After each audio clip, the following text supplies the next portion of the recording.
एक जंगल में सारे पशु पक्षी मिलजुल कर रहते थे। सर्दियों का मौसम आने वाला था। तभी मौसम के जानकार पक्षी सभी को आने वाली सर्दियों के बारे में सूचित कर रहे थे। सुनो सुनो सुनो, हर साल की तरह इस साल भी बहुत ठंड पड़ने वाली है, पर इस साल पिछली ठंड से बहुत ज्यादा ठंड पड़ेगी। आप अपने अपने रहने खाने की तैयारी कर ले। सारे पक्षियों ने सूचना पक्षी को सुनकर अनसुना कर दिया, पर लाडो चिड़िया आने वाले ठंड को लेकर चिंतित हो गई। लाडो अपने पड़ोसी पंछियों से कहने लगी, अरे मेरे साथियों, हमें सिपाही कबूतर की बात गंभीरता से लेनी होगी। हमें अपने घोंसले पक्के कर लेने चाहिए। अरे अरे लाडो, ऐसी कोई बात नहीं है। हर साल की तरह इस साल भी उतनी ही ठंड पड़ेगी, तुम देख लेना। और वैसे भी हमारे घोंसले पक्के हैं। नहीं नहीं मीनू चिड़िया, ऐसी बात नहीं है। ज्यादा ठंड पड़े या न पड़े, हमें तैयार रहना चाहिए। चलो, मैं घोंसले को ठीक ठाक करती हूँ। लाडो चिड़िया अपने घोंसले की मरम्मत करने लगती है। थोड़ी ही दिन में वो अपना घोंसला ठीक ठाक कर लेती है। चलो, अब मैंने अपना घोंसला तो ठीक कर लिया है। अगर ज्यादा ठंड भी पड़ जाए तो भी मुझे कोई भारी नुकसान नहीं झेलना पड़ेगा। अब मुझे सर्दियों के लिए दाना इकट्ठा कर लेना चाहिए। ऐसा कहकर लाडो दाना इकट्ठा करने चल पड़ती है। रास्ते में उसे कालू कौवा दिखाई देता है। अरे लाडो, कहाँ जा रही हो? लगता है बहुत जल्दी में हो। हाँ हाँ कौवे भैया, सर्दी आने वाली है ना कल, इसलिए मैं दाना इकट्ठा करने जा रही हूँ। इसमें कौन सी ऐसी बड़ी बात है? सर्दियाँ तो हर साल आती है। हाँ कौवे भैया, पर जंगल के सिपाही ने तो सूचना दी है ना, इस साल हर साल से ज्यादा ठंड पड़ेगी, इसलिए मैं सर्दियों की तैयारी में लगी हुई हूँ। मुझे लगता है कि आप भी सर्दियों की तैयारी कर ही लो। तुम अपना अपना काम देख लो, मुझे सिखाओ मत। मैं खुद का ध्यान रख सकता हूँ। ठीक है, मैं तो बस आपको सूचित कर रही थी, बाकी आपकी मर्जी। ऐसा कहकर लाडो चिड़िया वहां से चली जाती है। कुछ दिन गुजर गए। वैसा ही हुआ जैसा सिपाही बोल कर गया था। इतनी ठंड पड़ गई कि नदी का पानी भी जगह पर जम गया। सारे पेड़ पौधे पर बर्फ जम गई। अच्छा हुआ मैंने घोंसले की तैयारी कर ही ली, वरना मुझे भी ठंड में बाहर रहना पड़ जाता। लाडो अपने घर में मजे से बैठी थी, तभी बाहर से दरवाजे पर ठक ठक की आवाज आने लगी। अरे, इस समय कौन है दरवाजे पर? जब लाडो ने दरवाजा खोल दिया तो बाहर कालू कौवा खड़ा हुआ था। अरे कालू कौवे, क्या बात है? इतनी रात गए तुम मेरे घर क्यों आए हो? तुम सही कहती थी लाडो, मैंने तुम्हारी बात मजाक में ले ली। इस साल ठंड तो बहुत ज्यादा है। तुम आज के लिए बस मुझे तुम्हारे घर पर सहारा दे दो, मैं कल ही मेरा घोंसला बना लूंगा। ठीक है कौवे भैया, बस आज के लिए मैं तुम्हें रहने दे रही हूँ, पर कल तुम्हें अपना घोंसला ठीक करना होगा। हाँ हाँ, मैं कल तुम्हें परेशान नहीं करूंगा। कालू कौवा अंदर आ जाता है और लाडो के घोंसले में जाकर सो जाता है। बस एक दिन की बात है, कल वैसे भी ये चला जाएगा। लाडो बगल के घोंसले में सो जाती है। जैसे लाडो की नींद लग जाती है, वैसे कौवा चुपके से उठकर लाडो का खाना खाने लगता है। अरे वाह, मुझे तो बने बनाए घर में पनाह मिल गई और ऊपर से ये दाना भी मिल गया। अगर रोज ऐसा होता तो कितना अच्छा होता। कौवा पेट भर दाना खाकर सो जाता है। सुबह हो जाती है। कौवा अपनी मस्त नींद में घोड़े बेचकर सो रहा था। लाडो कौवे के जागने का इंतजार कर रही थी। अरे वाह लाडो, तुमने तो बहुत अच्छा घर बना लिया है। चलो मैं चलता हूँ। कौवा लाडो को बिना शुक्रिया कहकर चला जाता है। लाडो अपने अनाज को नहीं देखती और बाहर चली जाती है। लाडो सारे पड़ोसी पंछियों से जाकर मिलने लगी।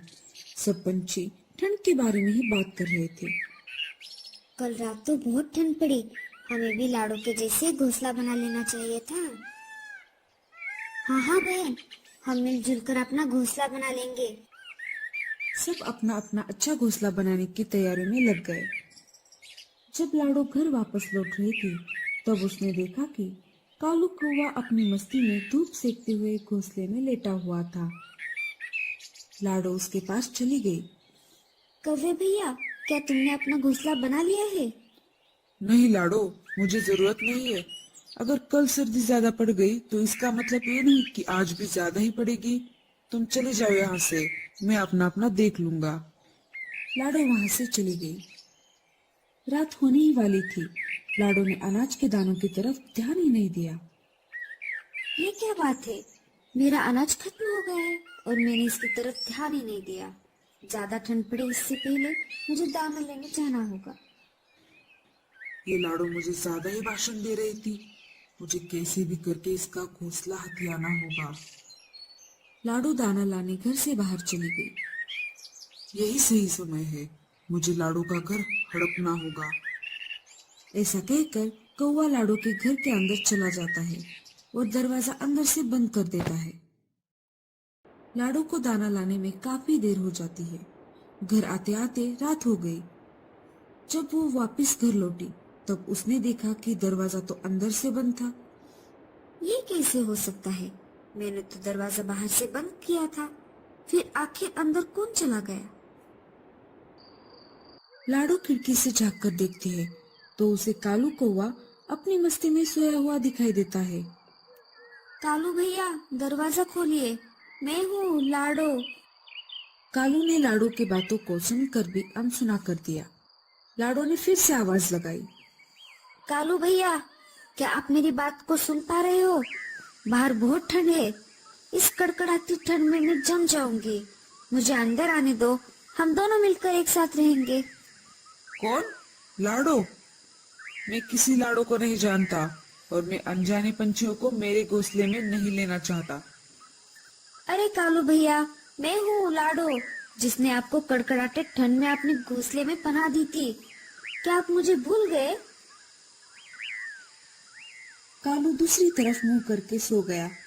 लाडो पेट से थी और उसके अंडे देने का समय भी आ चुका था। लाडो का पेट दर्द करने लगा। अब मैं क्या करूँ? मैं कहाँ पर जाऊँ? मेरा घर तो कौवे ने हड़प लिया है। तुम घबराओ मत मेरे बच्चों, मैं तुम्हें कोई नुकसान नहीं होने दूंगी। मैं ऐसा करती हूँ, मैं डॉक्टर तोते के पास चली जाती हूँ। मैं उनके अस्पताल में जाकर शरीक हो जाती हूँ। मेरा ठंड से बचाव भी होगा और उनके पास मेरा गुजारा भी होगा। लाडो कड़कड़ाते ठंड में डॉक्टर तोते के पास चली जाती है। लाडो डॉक्टर तोते के घर के बाहर आ जाती है और घर का दरवाजा खटखटाती है। कौन है? डॉक्टर चाचा, मैं हूँ लाडो, दरवाजा खोलिए। डॉक्टर तोता घर का दरवाजा खोल देता है। लाडो, जल्दी से अंदर आओ, बाहर बहुत ठंड है। डॉक्टर चाचा, मेरे अंडे बाहर आने वाले हैं। कालू कौवे ने मेरे घोंसले पर कब्जा कर लिया है। मुझे समझ नहीं आ रहा था कि मैं क्या करूं। तभी मुझे आपका ख्याल आया। आप देख लीजिए, मेरा पेट बहुत दुख रहा है। तुम चिंता मत करो लाडो, मैं हूँ ना। जब तक तुम्हारा घोंसला तुम्हें वापस नहीं मिल जाता तब तक तुम यहाँ पर रह सकती हो। मैं बाजू के घोंसले में रहूंगा। डॉक्टर चाचा लाडो को कुछ दवाई दे देते हैं। ये लो लाडो, इसे खा लो, सुबह तक तुम्हारे अंडे निकल आएंगे।